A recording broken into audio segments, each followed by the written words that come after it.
Hello ಸ್ನೇಹಿತರೆ. So ನಾವು first ಕ್ಲಾಸ್ನಲ್ಲಿ ಏನು ನೋಡಿದ್ವಿ, like completely related to quantisation of charge ಅಂತ ನೋಡಿದ್ವಿ ಅಲ್ವಾ. ಬೇಸಿಕ್ಸ್ ಏನಿದೆ ಅದನ್ನೊಂದ್ಸಲ ಜಸ್ಟ್ ರಿವೈಸ್ ಮಾಡ್ತಾ ಬರೋಣ. ಏನು ನೋಡಿದ್ವಿ, ಸರ್ಕ್ಯೂಟ್ ಅನಾಲಿಸಿಸ್ ಅಂದ್ರೇನು, ನೆಟ್ವರ್ಕ್ ಸಿಂಥಸಿಸ್ ಅಂದ್ರೇನು ಅಂತ ನೋಡಿದ್ವಿ ಅಲ್ವಾ. ಅನಾಲಿಸಿಸ್ ಅಂತ ಅಂದರೆ ಔಟ್ಪುಟ್ನ ನಾವು ತಿಳ್ಕೊಳ್ಳೋದು ಏನಿದೆ ಅಂತ. ಸಿಂಥಸಿಸ್ ಅಂತ ಅಂದರೆ ಆ ಇನ್ಪುಟ್ಟು ಔಟ್ಪುಟ್ನ ಇಟ್ಕೊಂಡು ಒಂದು ಸರ್ಕ್ಯೂಟ್ನ ನಾವು ರೆಡಿ ಮಾಡೋ ಅಂಥದ್ದು.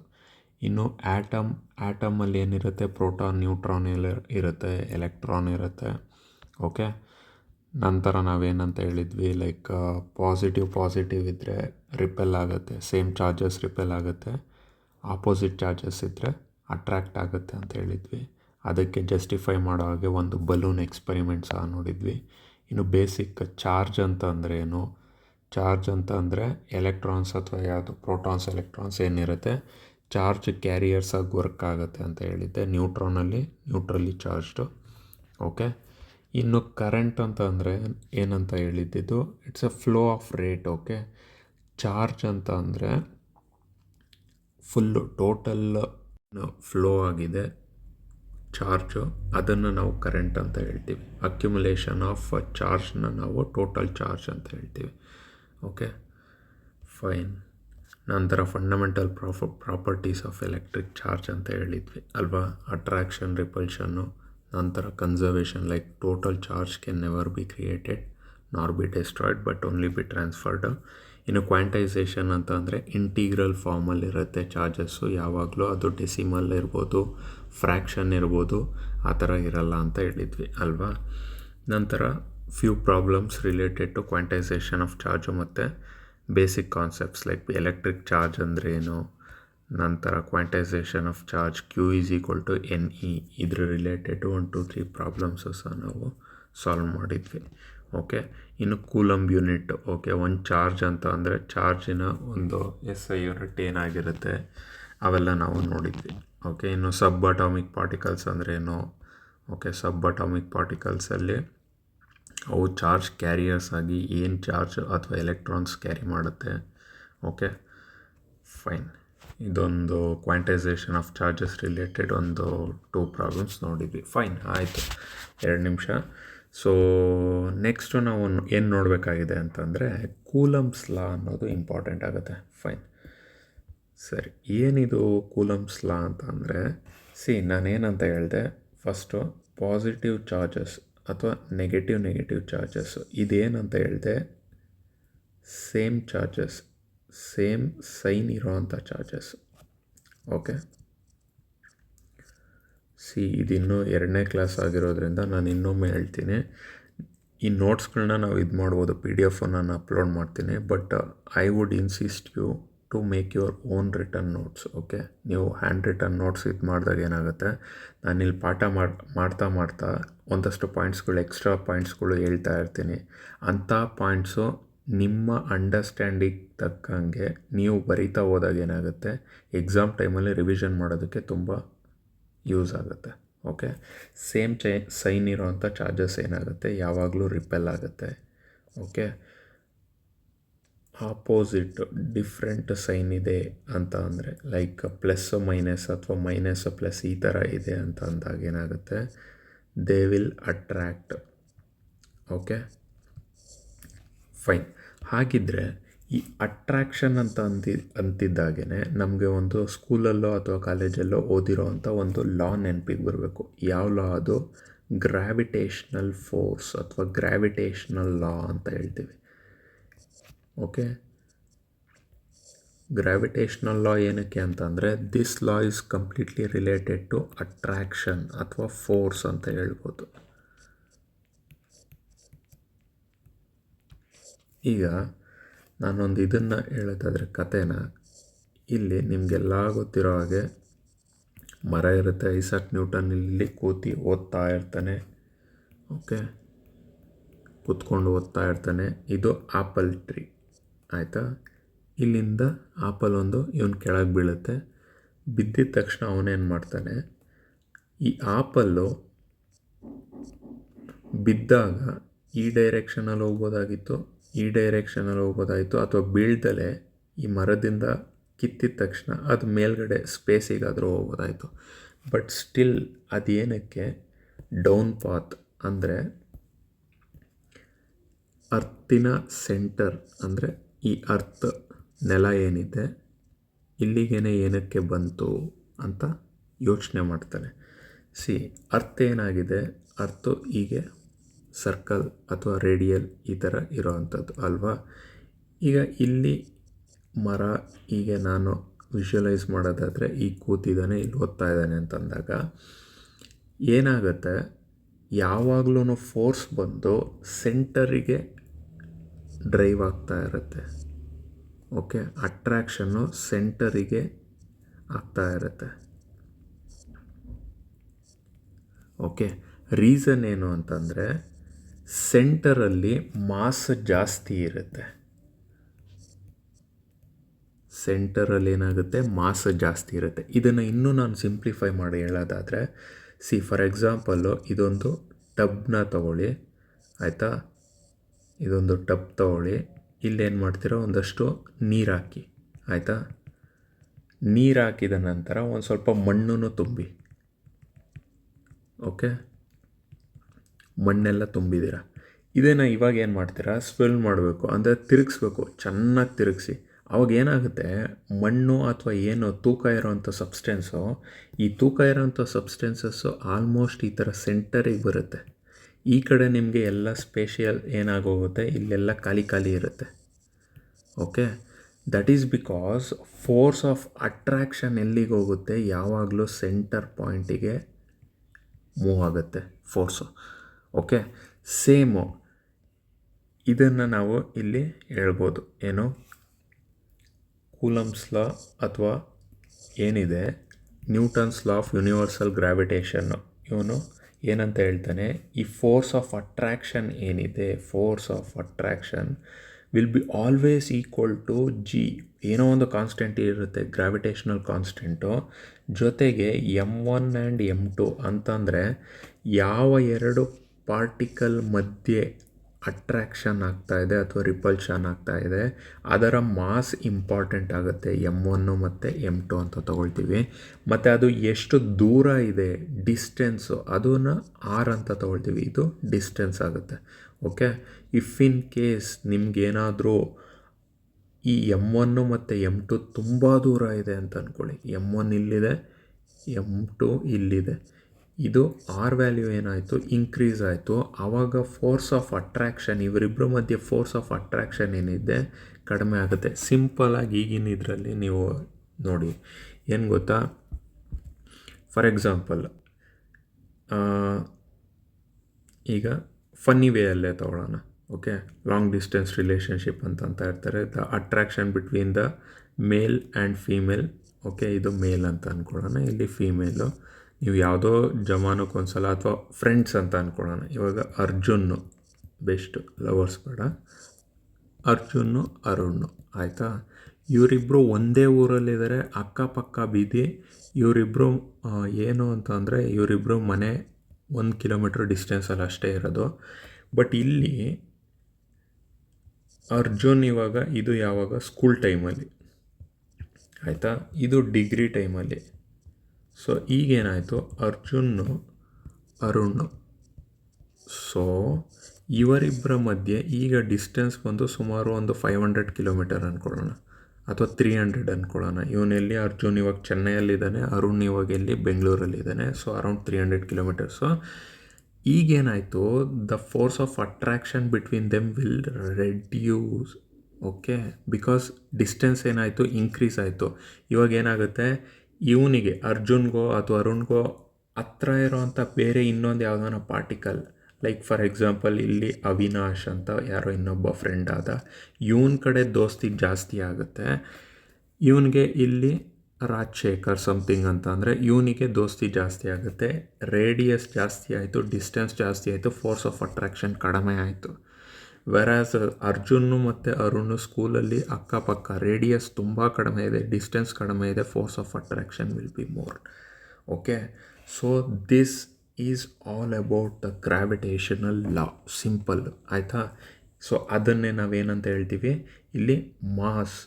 Gravitational law force of attraction will always be equal to gravitational constant into mass of one body and mass of second body divided by r square, ಅಂದರೆ ಡಿಸ್ಟೆನ್ಸ್ ಸ್ಕ್ವೇರ್ ಅಂತ ಹೇಳ್ತೀವಿ. ಸೊ ಏನಂತ ಹೇಳ್ಬೋದು ನಾವು, force of attraction is directly proportional to masses, okay, whereas force is inversely proportional to distance ಅಂತ ಹೇಳ್ಬೋದು. Simple ಏನರ್ಥ, ಈ ಇನ್ವರ್ಸ್ ಸ್ಕ್ವೇರ್ ಲಾ ಅಂತ ನಾನು ಇಲ್ಲಿ ಹೇಳಿದ್ದೀನಿ, ಇದೇನೇನೆ ಸಿಂಪಲ್. ಇದೇನಂತ ಹೇಳಿದ್ನಲ್ಲ, ಇಲ್ಲಿ ಕತೆ ಹೇಳಿದೆ ನೋಡಿ ನಿಮಗೆ. ಯಾವಾಗ ಡಿಸ್ಟೆನ್ಸು ಜಾಸ್ತಿ ಆಗುತ್ತೆ, ಓಕೆ, ಯಾವಾಗ ಡಿಸ್ಟೆನ್ಸ್ ಜಾಸ್ತಿ ಆಗುತ್ತೆ ಫೋರ್ಸ್ ಏನಾಗುತ್ತೆ, ಫೋರ್ಸ್ ಆಫ್ ಅಟ್ರಾಕ್ಷನ್ನು ಕಡಿಮೆ ಆಗುತ್ತೆ. ಯಾವಾಗ ಡಿಸ್ಟೆನ್ಸು ಕಡಿಮೆ ಆಗುತ್ತೆ, ಇಲ್ಲಿ ಯಾವಾಗ ಡಿಸ್ಟೆನ್ಸ್ ಕಡಿಮೆ ಆಗುತ್ತೆ ಆಗ ಫೋರ್ಸ್ ಆಫ್ ಅಟ್ರಾಕ್ಷನ್ನು ಜಾಸ್ತಿ ಆಗುತ್ತೆ. ಸಿಂಪಲ್ ಲಾ, ಓಕೆ. ಇದೇ ಲಾನ ನೀವು ಇವಾಗ ಕೂಲಂಬ್ಸ್ ಲಾಗೆ ಇದು ಮಾಡ್ಕೊಳ್ಳಿ ಅಷ್ಟೇ, ಸಿಂಪಲ್ ಆಯಿತಾ. ಏನಂತ ಹೇಳ್ತೀವಿ ಇಲ್ಲಿ ನೋಡಿ, ಸಿಂಪಲ್ ಏನಂತ, ಇವಾಗ ನಾವು ಇಲ್ಲಿ ರಿಲೇಟೆಡ್ ಟು ಚಾರ್ಜಸ್ ಮಾತಾಡ್ತಾ ಇರೋದು. ಕರೆಂಟ್ ಅಂತಂದರೆ ಏನು, ಚಾರ್ಜ್ ಅಂತಲೇ ಬರ್ತಾ ಇದ್ದೀನಲ್ವಾ. ಸೊ ಇಲ್ಲೊಂದು ಚಾರ್ಜ್ ಇದೆ, ಪಾಸಿಟಿವ್ ಅಥವಾ ನೆಗೆಟಿವ್ ಅಂದ್ಕೊಳ್ಳಿ, ನೆಗೆಟಿವ್ ಪಾಸಿಟಿವ್ ಅಥವಾ positive positive negative negative something ಏನೋ ಒಂದು ಚಾರ್ಜಸ್ಸು, ಓಕೆ. ನಮ್ಗೆ ಅವೆಲ್ಲ ಬೇಕಾಗಿಲ್ಲ. ಇವಾಗ ವಿ ನೀಡ್ 2 ಚಾರ್ಜಸ್. ಏನು, ಆ ಚಾರ್ಜ್ನ ನಾವೇನಂತ ಡಿನೋಟ್ ಮಾಡ್ಬೋದು, Q1 ಮತ್ತು Q2 ಅಂತ ಅಂದ್ಕೊಳ್ಳೋಣ. ಈ Q1 Q2 ಮಧ್ಯೆ ಇವಾಗ ಏನಾಗುತ್ತೆ, ಫೋರ್ಸ್ ಆಫ್ ಅಟ್ರಾಕ್ಷನ್ ಇರ್ಬೋದು ಅಥವಾ ರಿಪಲ್ಷನ್ ಇರ್ಬೋದು, ಅದು ನಮಗೆ ಗೊತ್ತಿಲ್ಲ, ಓಕೆನಾ. ಅಟ್ರಾಕ್ಷನ್ ಅಂದರೆ ನಾನು ಹೇಗೆ ತೋರಿಸ್ತಾ ಇದ್ದೀನಿ, ಎರಡು ಮೀಟ್ ಆಗೋ ಥರ. ರಿಪಲ್ಷನ್ ಅಂತಂದರೆ ದೂರ ದೂರ ಹೋಗ್ತಾ ಇದೆ ಅಂತ, ಓಕೆ. ಸೊ ಈಗ ಈ ಚಾರ್ಜಸ್ ಸೈಜ್ ಅಂತ ಅಂದರೆ ಆ ವ್ಯಾಲ್ಯೂ ಏನಿದೆ ಅದು, ಆ್ಯಂಡ್ ಈ ಡಿಸ್ಟೆನ್ಸ್ ಏನಿದೆ ಇವೆರಡರ ಮಧ್ಯೆ, Q1 Q2 ಮಧ್ಯೆ ಇವೆರಡು ಹತ್ರ ಇದ್ದಾವ ಅಥವಾ Q1 Q2 ದೂರ ಇದ್ದಾವ, okay. The force of attraction between these two will completely depend on ಏನು, Q1 and Q2 value directly proportional. ನಂತರ it is inversely proportional to the distance ಅಂತ ಹೇಳ್ಬೋದು, ಓಕೆ. ಅರ್ಥ ಆಯ್ತಾ, simple. Coulomb's law, gravitational law ಎರಡು same, okay. ಇಷ್ಟನ್ನು ಮಾತ್ರ ನೆನಪಲ್ಲಿಟ್ಕೊಳ್ಳಿ, okay. ಈ ಫಾರ್ಮುಲಾನ ನೀವೇನು ಮಾಡಬೇಕಾಗತ್ತೆ, ನೆನಪಲ್ಲಿಟ್ಕೋಬೇಕು. ಇಷ್ಟೊತ್ತಿಗೆ ಆಲ್ರೆಡಿ ನಾನು 20 ಸಲ ಬರೆದಿರೋದ್ರಿಂದ ನಿಮ್ಗೆ ಆಲ್ರೆಡಿ ನೆನಪಲ್ಲಿರುತ್ತೆ. ಏನಂತ ಹೇಳಿದೆ, F force will be directly proportional to Q1 Q2 and inversely proportional to distance square, okay. But ಇದರ ಜೊತೆ ಯಾವುದೋ ಒಂದು ಗ್ರಾವಿಟೇಷನಲ್ ಕಾನ್ಸ್ಟೆಂಟ್ ವ್ಯಾಲ್ಯೂ ಇರುತ್ತೆ. ಹೇಗೆ ನಾವು ಯೂನಿವರ್ಸಲ್ ಲಾ ಅಲ್ಲಿ G ಅಂತ ಕೊಟ್ಟಿದ್ವಿ, ಇಲ್ಲೇನು ಮಾಡ್ತೀವಿ ನಾವು K ಅಂತ ಕೊಡ್ತೀವಿ. ಇದು ಏನಾಗುತ್ತೆ, ಒಂದು ಕಾನ್ಸ್ಟೆಂಟ್ ವ್ಯಾಲ್ಯೂ ಆಗುತ್ತೆ. ಆ ಕಾನ್ಸ್ಟೆಂಟ್ ವ್ಯಾಲ್ಯೂನ ಅಲ್ಲಿ ಗ್ರಾವಿಟೇಷನಲ್ ಕಾನ್ಸ್ಟೆಂಟ್ ಅಂತ ಅಂದರೆ, ಇಲ್ಲಿ ನಾವು ಕೂಲಂಬ್ಸ್ ಕಾನ್ಸ್ಟೆಂಟ್ ಅಂತ ಹೇಳ್ತೀವಿ, ಓಕೆ. ಇದು ಕೂಲಂಬ್ಸ್ ಕಾನ್ಸ್ಟೆಂಟ್, ಫೈನ್. ಈ ಕೂಲಂಬ್ಸ್ ಕಾನ್ಸ್ಟೆಂಟು ಏನಂತ ಹೇಳ್ಬೋದು, almost equal to gravitational constant. Gravitational constant ಎಷ್ಟು value, 9 × 10⁹ newton metre square per coulomb square. So ಇದು ಸೇಮ್ ವ್ಯಾಲ್ಯೂ ಆಗುತ್ತೆ, 9 × 10⁹ ಅಂತಲೇ ನೀವು ಡಿನೋಟ್ ಮಾಡ್ಕೋಬೇಕು ಅಥವಾ ಯೂಸ್ ಮಾಡ್ಕೋಬೇಕು, ಓಕೆ. ಫೈನ್. ಹಾಗಿದ್ರೆ ನೆಕ್ಸ್ಟು ಇನ್ವರ್ಸ್ ಸ್ಕ್ವೇರ್ ಲಾ ಅಂತ ನಿಮಗೆ ಕೇಳೋ ಚಾನ್ಸಸ್ ಇರುತ್ತೆ. ಅದೇ same similar again, force is inversely proportional to distance square, ಓಕೆನಾ. ಅದನ್ನು ಇಲ್ಲಿ ಹೇಳಿರೋ ಅಂಥದ್ದು, ಓಕೆ. ಸೊ ಇದನ್ನು ನೋಡಿ, if you move two charges 2 times further apart, ಅಂದರೆ 2 ಪಟ್ಟು ದೂರ, ಇವಾಗ R ಇದೆ ಅಲ್ವಾ ರೇಡಿಯಸ್, ಇವಾಗ Q1 ಇಲ್ಲಿದೆ, Q2 ಇಲ್ಲಿದೆ, ಇವೆರಡರ ಮಧ್ಯೆ ಇರೋವಂಥ ಡಿಸ್ಟೆನ್ಸ್ ಒಂದು R ಆಗಿದೆ, ಓಕೆ. ಇದು ಡಿಸ್ಟೆನ್ಸು. ಸೊ ಈಗ if you move 2 charges 2 times further apart ಅಂತ ಅಂದರೆ ಈ ಡಿಸ್ಟೆನ್ಸ್ ಏನಾಯಿತು, 2R ಆಯಿತು, okay. The force doesn't just cut in half, ಅರ್ಧದಲ್ಲಿ ಇದಾಗಲ್ಲ, but it drops by 2 meaning it becomes 4 times weaker ಅಲ್ವಾ. So force is inversely proportional to 1/r² ಆದರೆ, so ಆರ್ನ ನಾವೇನಂತ ಇದು ಮಾಡಬೇಕು, ಡಿನೋಟ್ ಮಾಡಬೇಕು, 2r ಆಯಿತು, 2r² ಆಯ್ತು ಇದು ಅಲ್ವಾ. ಸೊ ಇದು ಇದು 2r ಆಯಿತು ಅಂದರೆ ಈ ಥರ ತೊಗೋಬೇಕು. ಸೊ 2 2s 4, 4r², 1/r² ಹಾಗೆ ಇದೆ. ಸೊ 1/4 ವ್ಯಾಲ್ಯೂಯಿಂದ ಇದಾಗ್ತಾಯಿದೆ, ಡ್ರಾಪ್ ಆಗ್ತಾಯಿದೆ ಅಂತ. Okay, meaning it becomes 4 times weaker. Okay, 2 ಪಟ್ಟು ನಿಮಗೆ ಡಿಸ್ಟೆನ್ಸ್ ಜಾಸ್ತಿ ಆದರೆ 4 ಪಟ್ಟು ಫೋರ್ಸು ಡ್ರಾಪ್ ಆಗುತ್ತೆ. This is the law. ಇವಾಗ ಅದೇ ಥರ ಇಲ್ಲೂ ಒಂದಿದೆ ಎಕ್ಸಾಂಪಲ್ಲು ನೋಡಿ. If you move them 3 times apart, 3 times ಅಂತ ಅಂದರೆ ಇವಾಗ ಏನು ಮಾಡ್ತೀರಾ, 1/r², r ಇರೋದು 3r ಆಗುತ್ತೆ, 3r² ಅಲ್ವಾ, ಬಿಕಾಸ್ r ಕಂಪ್ಲೀಟ್ಲಿ 3r ಆಯಿತು. ಸೊ 3r² ಆದರೆ, ನಾನು ಇಷ್ಟು ಸಿಂಪ್ಲಿಫೈ ಮಾಡಿ ಏನಕ್ಕೆ ಹೇಳ್ತಾ ಇದ್ದೀನಿ ಅಂತಂದರೆ, ಕೆಲವ್ರಿಗೆ ಇವಾಗ ಆಲ್ಮೋಸ್ಟು ಮರ್ತೋಗಿರ್ತೀರ. ಸೊ ಅವ್ರಿಗೂ ಈಸಿ ಆಗಲಿ ಅಂತ ಇವ್ರು ಯಾರೊಬ್ಬರು ಎಲ್ಲ ಇಷ್ಟು ಸಣ್ಣ ಇದನ್ನು ಹೇಳ್ತಾ ಇದ್ದಾರೆ ಅಂತ ಅಂದ್ಕೊಳ್ಳೋದಕ್ಕೆ ಹೋಗ್ಬಿಡಿ. ಕೆಲವರಿಗೆ ಇನ್ಫ್ಯಾಕ್ಟ್ ನಾವೂ ಕೆಲವಷ್ಟು ವರ್ಷಗಳೇನಾದ್ರು ಈ ಪ್ರಾಬ್ಲಮ್ಸ್ ಅಥವಾ ಸಿಂಪ್ಲಿಫಿಕೇಷನ್ಸ್ ಮಾಡಲಿಲ್ಲ ಅಂದರೆ ನಮಗೂ ಕನ್ಫ್ಯೂಷನ್ ಆಗುತ್ತೆ. Okay fine. ಇಲ್ಲಿ 13r² ಆದಾಗ 3 3s 9 r². ಸೊ ನಮಗೆ 1/r² ಕಾನ್ಸ್ಟೆಂಟ್ ಹಾಗೇ ಇರುತ್ತೆ. Constant in the sense it is inversely ಪ್ರಪೋರ್ಷನಲ್ಲು. So ಅದು ಹಾಗೇ ಇರುತ್ತೆ. ಸೊ ಜಾಸ್ತಿ ಆಗಿದ್ದೆಷ್ಟು 3. Okay, so simple. ಅಲ್ಲಿಗೆ ನಿಮ್ಗೆ ಏನು ಗೊತ್ತಾಯಿತು, ನೀವು ಡಿಸ್ಟೆನ್ಸ್ 3 ಪಟ್ಟು ಜಾಸ್ತಿ ಮಾಡಿದ್ರೆ, ಸರಿ ಚಾರ್ಜ್ 4 ಡಿಸ್ಟೆನ್ಸ್ 3 ಟೈಮು ಜಾಸ್ತಿ ಮಾಡಿದ್ರೆ ಫೋರ್ಸು 9 ಟೈಮು ರೆಡ್ಯೂಸ್ ಆಯಿತು. ಅದೇ ರೀತಿ ಇನ್ನೊಂದು ಸಿಂಪಲ್ಲಾಗಿ ಹೇಳ್ತೀನಿ ನೋಡಿ. ಹಂಗಾದರೆ ಡಿಸ್ಟೆನ್ಸು ನೀವು 5 ಪಟ್ಟು 5 ಟೈಮ್ಸ್ ಜಾಸ್ತಿ ಮಾಡಿದ್ರೆ, ಓಕೆ, ಫೋರ್ಸು ಎಷ್ಟು ಪಟ್ಟು ಕಡಿಮೆ ಆಯಿತು. ಇದು 5 ಟೈಮ್ಸು ಜಾಸ್ತಿ ಮಾಡಿದ್ರೆ ಫೋರ್ಸ್ ಎಷ್ಟು ಟೈಮ್ ಕಡಿಮೆ ಆಯಿತು, ಆಬ್ವಿಯಸ್ಲಿ ಸ್ಕ್ವೇರ್ ಹಾಕ್ಕೊಂಬಿಡಿ. ಓಕೆ, 5² ಅಂತ ಅಂದರೆ 5 5s 25 ಟೈಮ್ಸು ಕಡಿಮೆ ಆಯಿತು. ಓಕೆ, ಸೊ ಅದನ್ನೇ ಉಲ್ಟನೂ ಕೇಳ್ಬೋದು. ಇಫ್ 4 ಟೈಮ್ಸು ಫೋರ್ಸು 25 ಟೈಮು ಜಾಸ್ತಿ ಆಗ್ತಾಯಿದೆ ಅಂತಂದರೆ, ನಾರ್ಮಲಿಗಿಂತ ಫೋರ್ಸ್ 25 ಟೈಮು ಜಾಸ್ತಿ ಆಗ್ತಾಯಿದೆ ಅಂತಂದರೆ, ಓಕೆ, ಸೊ ಅಥವಾ ಜಾಸ್ತಿ ಆಗ್ತಾಯಿದೆ ಅಥವಾ ಕಡಿಮೆ ಆಗ್ತಾಯಿದೆ ಅಂತ ಅಂದ್ಕೊಳ್ಳೋಣ. ಇಲ್ಲಿ ಕಡಿಮೆ ಅಲ್ವಾ ಆಗ್ತಾ ಇರೋದು ಫೋರ್ಸು. ಸೊ ಫೋರ್ಸು 25 ಟೈಮು ಕಡಿಮೆ ಆಗ್ತಾಯಿದೆ ಅಂತ ಅಂದರೆ ಡಿಸ್ಟೆನ್ಸು ಎಷ್ಟು ಟೈಮ್ಸು ಜಾಸ್ತಿ ಮಾಡಬೇಕು ಅಂತ ಕೇಳ್ಬೋದು. ಉಲ್ಟಾ ವೈಸ್ ವರ್ಸ ಕೇಳ್ಬೋದು. ಸಿಂಪಲ್ ನಾವು ಇಲ್ಲಿ ಏನು ನೆನ್ಪಿಟ್ಕೊಂಡಿರಬೇಕು, ಸ್ಕ್ವೇರ್ ಲಾ, ಇನ್ವರ್ಸ್ ಸ್ಕ್ವೇರ್ ಲಾ. ಇದು ಜಾಸ್ತಿ ಆದರೆ ಅದು ಕಡಿಮೆ ಆಗುತ್ತೆ, ಅದು ಜಾಸ್ತಿ ಆದರೆ ಇದು ಕಡಿಮೆ ಆಗುತ್ತೆ. ಇಟ್ ವಿಲ್ ಬಿ ಆಲ್ವೇಸ್ ಯಾವ ಫಾರ್ಮಲ್ಲಿರುತ್ತೆ, ಸ್ಕ್ವೇರಲ್ಲಿರುತ್ತೆ. ಇದು 5² 25 ಆದರೆ ಇವಾಗ ಇದು ಅಷ್ಟೇ 36 ಟೈಮ್ಸ್ ಜಾಸ್ತಿ ಆಯಿತು ಫೋರ್ಸು ಅಂತಂದರೆ ಡಿಸ್ಟೆನ್ಸ್ ಎಷ್ಟು ಟೈಮ್ಸ್ ಕಡಿಮೆ ಮಾಡಬೇಕಾಗುತ್ತೆ, 6 ಟೈಮ್ಸು ಕಡಿಮೆ ಮಾಡಬೇಕಾಗತ್ತೆ. ಓಕೆ ಫೈನ್, ಅರ್ಥ ಆಗಿದೆ ಅಂತ ಅಂದ್ಕೊಳ್ತೀನಿ.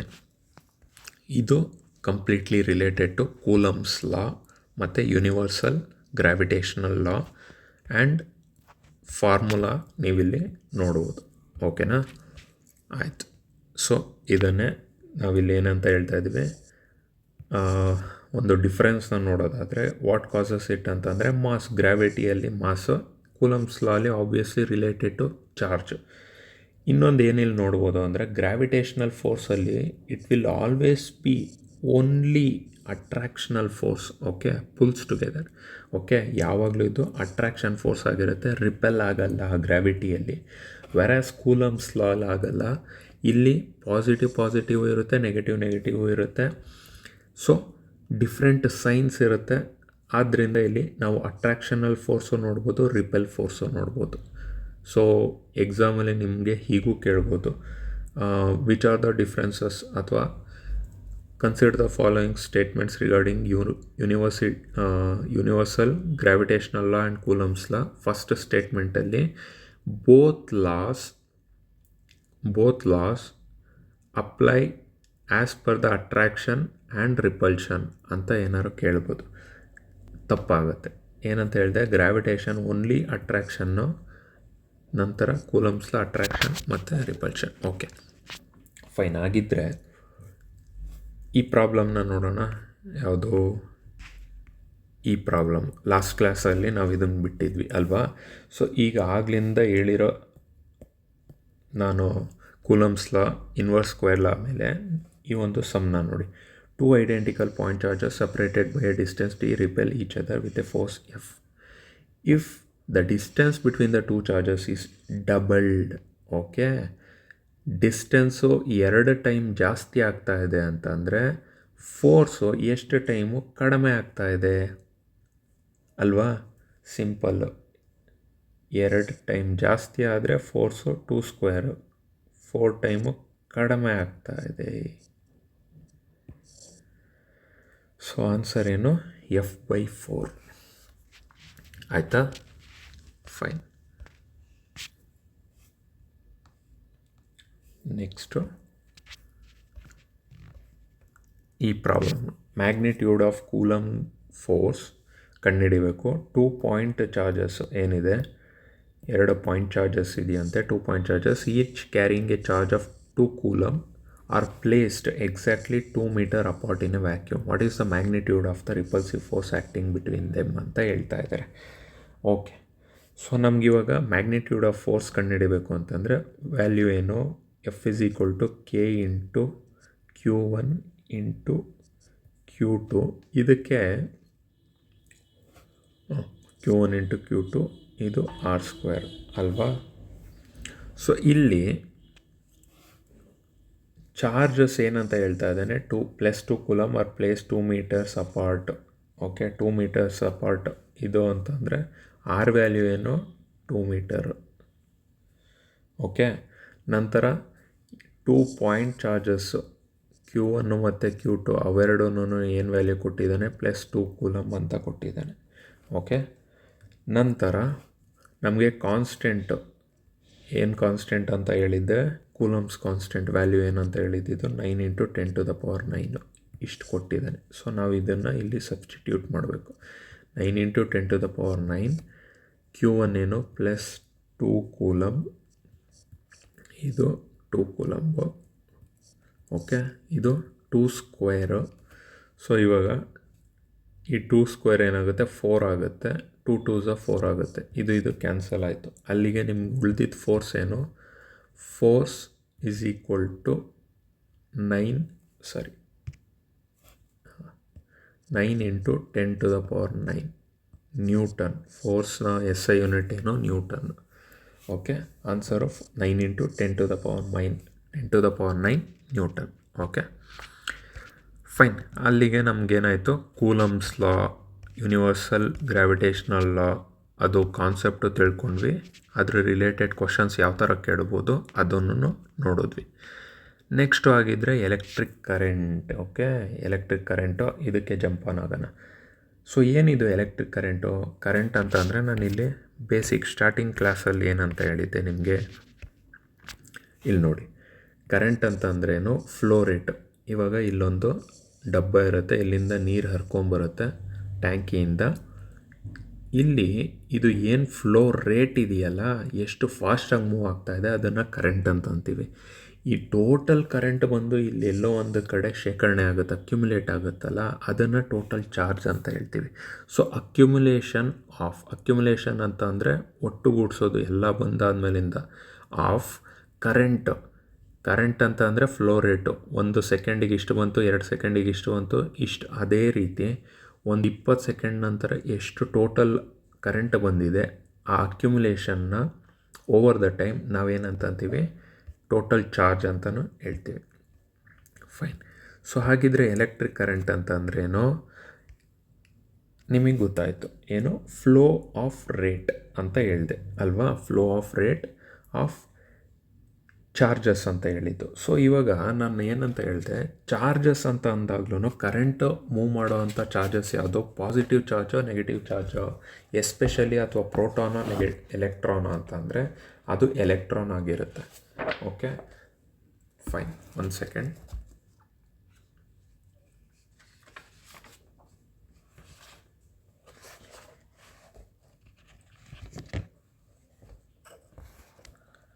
ಫೈನ್. ಸೊ ಏನಂತ ಹೇಳಿದ್ದು, ಸೊ ಚಾರ್ಜ್ ಟ್ರಾನ್ಸ್ಫರ್ ಅಥವಾ ಎಲೆಕ್ಟ್ರಾನ್ ಟ್ರಾನ್ಸ್ಫರ್ ಆಗ್ತಾಯಿದೆ ಯಾವುದರ ಮುಖಾಂತರ ಅಂದರೆ, ಒಂದು ಕ್ರಾಸ್ ಸೆಕ್ಷನಲ್ ಏರಿಯಾ, ಯಾವುದೋ ಒಂದು ಏರಿಯಾ ಅಂತ ಅಂದ್ಕೊಳ್ಳೋಣ. ನಾನಿದು ಕ್ರಾಸ್ ಸೆಕ್ಷನಲ್ ಏರಿಯಾ ಈ ಥರ ತೋರಿಸಿದ್ದೀನಿ. ಸಮ್ವಾಟ್ ಇವಾಗ ಬೇಕಾದ್ರೆ ಫಾರ್ ಎಕ್ಸಾಂಪಲ್ ಇದೊಂದು ಇಲ್ಲಿಂದ ಹೀಗೆ ಮೂವ್ ಆಗ್ತಾಯಿದೆ ಅಂತ ಅಂದ್ಕೊಳ್ಳಿ, ಇದೊಂದು ಏರಿಯಾ ಇದ್ರ ಮುಖಾಂತರ ಮೂವ್ ಆಗ್ತಾಯಿದೆ ಅಂತ ಅಂದಾಗ ಅಲ್ಲಿ ಎಷ್ಟು ಎಲೆಕ್ಟ್ರಾನ್ ಚಾರ್ಜಸ್ ಅಥವಾ ಎಲೆಕ್ಟ್ರಾನ್ ನೆಗೆಟಿವ್ ಕ್ಯಾರಿಂಗ್ ಚಾರ್ಜಸ್ ಏನು ವ್ಯಾಲ್ಯೂ ಇರುತ್ತೆ ಅದು ಮೂವ್ ಆಗ್ತಾ ಇದೆ ಥ್ರೂ ಆ್ಯನ್ ಏರಿಯಾ, ಅದನ್ನು ನಾವು ಎಲೆಕ್ಟ್ರಿಕ್ ಕರೆಂಟ್ ಅಂತ ಹೇಳ್ತೀವಿ. Fine, okay. ಸೊ ಆ ಮೂಮೆಂಟು ಕಾನ್ಸ್ಟೆಂಟ್ ಆಗಿರುತ್ತಾ, ವೇರಿ ಆಗುತ್ತಾ, ಪ್ರತಿಯೊಂದು ಸೆಕೆಂಡಿಗೂ ಡಿಫರ್ ಆಗುತ್ತಾ, ಅದನ್ನೆಲ್ಲ ನಾವು ಹೇಗೆ ಕ್ಯಾಲ್ಕುಲೇಟ್ ಮಾಡ್ತೀವಿ ಅಂತಂದರೆ, ಐ ಒಂದು ಇನ್ಸ್ಟಂಟೇನಿಯಸ್ ಕರೆಂಟ್ ಅಂತ. ಇನ್ಸ್ಟಂಟೇನಿಯಸ್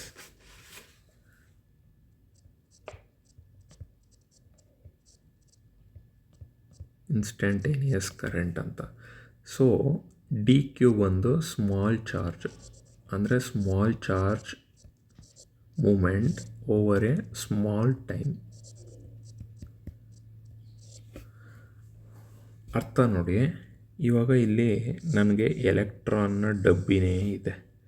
ಈ ಎಲೆಕ್ಟ್ರಾನ್ ಇಷ್ಟೊಂದು ಡಬ್ಬಿ ಇರೋದ್ರಲ್ಲಿ ನಾನು ಈ ಏರಿಯಾ ಮುಖಾಂತರ ಏನು ಮಾಡ್ತೀನಿ, ಫಸ್ಟು ಇಲ್ಲೊಂದು 100 ಇದೆ ಅಂತ ಅಂದ್ಕೊಳ್ಳೋಣಪ್ಪ, ಇಲ್ಲೊಂದು 100 ಇದೆ. ಫಸ್ಟು ನಾನು ಏನು ಮಾಡಿದೆ, 1 ಸೆಕೆಂಡು, ಫಸ್ಟ್ ಟಿ ಸೆಕೆಂಡಲ್ಲಿ 20 ಕಾಣೋದೇ ಇಲ್ಲ, ಇದು 20 ಎಲೆಕ್ಟ್ರಾನ್ಗಳನ್ನ ಮೂಮೆಂಟ್ ಮಾಡ್ತೀನಿ, ಆಯಿತಾ? ಓಕೆ, 20 ಎಲೆಕ್ಟ್ರಾನ್ಗಳನ್ನ ನಾನು ಮೂಮೆಂಟ್ ಮಾಡ್ತೀನಿ. ನೆಕ್ಸ್ಟು 2ನೇ ಸೆಕೆಂಡಲ್ಲಿ 20 ಎಲೆಕ್ಟ್ರಾನ್ನ ಮೂವ್ ಮಾಡ್ತಾಯಿದ್ದೀನಿ. Okay, charge carriers. ನೆಕ್ಸ್ಟು 20 ಕರೆಂಟ್ನ ಅಥವಾ ಚಾರ್ಜ್ ಕ್ಯಾರಿಯರ್ಸ್ನ ಮೂವ್ ಮಾಡ್ತಾಯಿದ್ದೀನಿ, ಎಲೆಕ್ಟ್ರಾನು ಚಾರ್ಜ್ ಕ್ಯಾರಿಯರ್ ಎಲ್ಲ ಒಂದೇ. ಓಕೆ, ಜಸ್ಟು ಆ ಫ್ಲೋ ಆ ರೇಟ್ ಏನಿದೆ, ಆ ಮೂಮೆಂಟ್ ಏನಿದೆ, ಅದನ್ನು ನಾವೇನಂತ ಹೇಳ್ತೀವಿ, ಕರೆಂಟ್ ಅಂತ ಹೇಳ್ತೀವಿ ಅಷ್ಟೇ. ಓಕೆ, ಸೊ ನಿಮ್ಗೆ ಇಲ್ಲಿ ಏನು ಗೊತ್ತಾಗಬೇಕು, current is nothing but total charge ಅಂತ ಅಂದ್ಕೊಳ್ಳೋಣ. I is equal to Q ಅಂತ ಅಂದ್ರೂ ಚಾರ್ಜು ಓವರ್ ಎ ಟೈಮ್ ಅಂತಂದರೆ ಹೀಗೂ ತಗೋಬೋದು. ಅದೇ ನಾವು ಸಣ್ಣ ಪಾರ್ಟ್ಗಳನ್ನ ನಾನು ಕ್ಯಾಲ್ಕುಲೇಟ್ ಮಾಡ್ತೀನಿ. ಸಣ್ಣ ಪಾರ್ಟ್ ಅಂತ ಅಂದರೆ ಇನ್ಸ್ಟೆಡ್ ಆಫ್ ಒಟ್ಟಿಗೆ ಓವರಾಲ್ ಒಂದು ಟೈಮಲ್ಲಿ, ಅಂದರೆ ಫಾರ್ ಎಕ್ಸಾಂಪಲ್ 5 ನಿಮಿಷಕ್ಕೆ ಎಷ್ಟು ಚಾರ್ಜ್ ಫ್ಲೋ ಆಯಿತು ಅದನ್ನು ಕರೆಂಟ್ ಅಂತ ಅನ್ಬೋದು.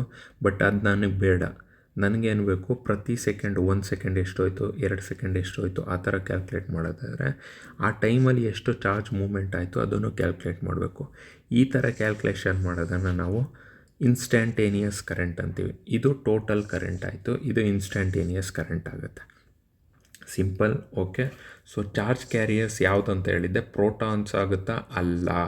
ಓಕೆ, ಆ್ಯಟಮ್ಸ್ ಒಳಗಡೆ ಸಬ್ಅಟಾಮಿಕ್ ಪಾರ್ಟಿಕಲ್ಸ್, ಪ್ರೋಟಾನ್ಸ್, ಎಲೆಕ್ಟ್ರಾನ್ಸ್, ನ್ಯೂಟ್ರಾನ್ಸ್ ಇರೋದು. ಅದರಲ್ಲೂ ಪ್ರೋಟಾನು ಅಲ್ಲ, ಎಲೆಕ್ಟ್ರಾನ್ ಮಾತ್ರ ಕ್ಯಾರಿ ಮಾಡೋದು, ಅಥವಾ ಅಯಾನ್ಸು. ಓಕೆ, ಅಯಾನ್ಸ್ಗಳು ಕ್ಯಾರಿ ಮಾಡುತ್ತೆ. ಸೊ ಚಾರ್ಜ್ ಕ್ಯಾರಿಯರ್ಗಳು ಯಾವ್ಯಾವು ಅಂತ ಅಂದರೆ ಎಲೆಕ್ಟ್ರಾನ್ಸ್ ಆಗಿರುತ್ತೆ ಅಥವಾ ಅಯಾನ್ಸ್ ಆಗಿರುತ್ತೆ, ಆ್ಯಟಮ್ಸ್ ಆಗಿರಲ್ಲ, ಅಥವಾ ಪ್ರೋಟಾನ್ಸ್ ಆಗಿರುತ್ತೆ ಅಂದರೆ ಪ್ರೋಟಾನ್ಸು ಆಗಿರಲ್ಲ. ಓಕೆ, ಇನ್ನು ಈ ಕರೆಂಟ್ ಅಂತ ಏನಂದೆ, ಕರೆಂಟ್ನ SI ಯೂನಿಟ್ ಏನಂತ ಹೇಳಿದ್ದೆ ನಿಮಗೆ, ಆ್ಯಂಪಿಯರ್ ಅಂತ ಹೇಳಿದ್ದೆ. Okay, it is named after Andre Marie Ampere ಅಂತ. ಫೈನ್, ಆಂಡ್ರೆ ಮ್ಯಾರಿ ಆ್ಯಂಪಿಯರ್ ಅಂತ. ಸೊ ಈಗ ಏನಾಗುತ್ತೆ, ಈ ಆ್ಯಂಪಿಯರ್ ಲೆಕ್ಕ, 1 ಆ್ಯಂಪಿಯರ್ ಅಂದರೆ ಏನು ಲೆಕ್ಕ, ನನಗೆ ಎಷ್ಟು ಕರೆಂಟ್, ಎಷ್ಟು ಚಾರ್ಜ್ ಫ್ಲೋ ಆಗ್ತಾ ಇದೆ, ಎಷ್ಟು ಚಾರ್ಜ್ನ SI ಯೂನಿಟ್ ಏನು, ಕೂಲಂಬು ಅಲ್ವಾ, 1 ಕೂಲಂಬು ಇಲ್ಲೇ ಕೊಟ್ಟಿದ್ದೀನಿ. ಸೊ 1 ಸೆಕೆಂಡಲ್ಲಿ ಎಷ್ಟು ಮೂವ್ ಆಗ್ತಾ ಇದೆ ಅಂತ. ಅಲ್ವಾ? ಸೊ ಇದು ನಮ್ಮ ಲೆಕ್ಕ ಬರುತ್ತೆ. 1 ಆಂಪಿಯರ್ ಇಸ್ ಈಕ್ವಲ್ ಟು, ನಾವು ಹೇಗೆ ತೋರಿಸ್ಬೋದು ಅಂದರೆ 1 ampere is equal to 1 coulomb per 1 second, ಈ ಥರನೂ ತೋರಿಸ್ಬೋದು. ಓಕೆ, ಕರೆಂಟಿಗೆ ಇದನ್ನು ನೀವು ಫಾರ್ಮುಲಾ ನೆನಪಲ್ಲಿ ಇಟ್ಕೋಬೇಕು. Current is nothing but total flow of charge over A time. Instantaneous current is nothing but small amount of charge movement in small amount of time. Okay, ಅರ್ಥ ಆಯ್ತಾ? Fine. ನಂತರ ಇಲ್ಲಿ ನಿಮಗೊಂದು ಎಕ್ಸ್ಪ್ಲೇನ್ ಮಾಡಬೇಕಾಗತ್ತೆ ಪಾಯಿಂಟ್. ಏನಂತ ಅಂದರೆ, ನಾನೇನಂತ ಹೇಳಿದ್ದೆ, ಚಾರ್ಜ್ ಅಂತ ಅಂದರೆ ಇದು ನಾವು ಈ ಥರನೂ ರೆಪ್ರೆಸೆಂಟ್ ಮಾಡ್ಬೋದು. ಚಾರ್ಜ್ನ ಒಂದು ಪ್ರಾಪರ್ಟಿ ಏನಂತ ಹೇಳಿದ್ದೆ, ಕ್ವಾಂಟೈಸೇಷನ್, ಅಥವಾ ಯಾವಾಗಲೂ ಚಾರ್ಜು ಇಂಟೀಗ್ರಲ್ ಫಾರ್ಮಲ್ಲಿ ಇರುತ್ತೆ ಅಂತ ಹೇಳಿದ್ದೆ ಅಲ್ವಾ? ಎನ್ನು ಯಾವಾಗಲೂ 1, 2, 3, 4 ಈ ಥರ ಫಾರ್ಮಲ್ಲಿರುತ್ತೆ. ಇನ್ನು ಎಲೆಕ್ಟ್ರಾನ್ ವ್ಯಾಲ್ಯೂ ಒಂದು 1.6 × 10⁻⁻19 ಅಂತ ಹೇಳಿದ್ದಿದ್ದು ಎಲೆಕ್ಟ್ರಾನ್ ವ್ಯಾಲ್ಯೂ. Fine, okay. ಹಾಗಿದ್ದರೆ ಚಾರ್ಜ್ ಏನಿದೆ, ಒಂದು ಚಾರ್ಜ್ ಕೂಲಂಬಲ್ಲಿ ಎಷ್ಟು ಎಲೆಕ್ಟ್ರಾನ್ ಇದೆ ಅಂತ ನೋಡೋದಾದರೆ, ಒಂದು ಸೆಕೆಂಡ್,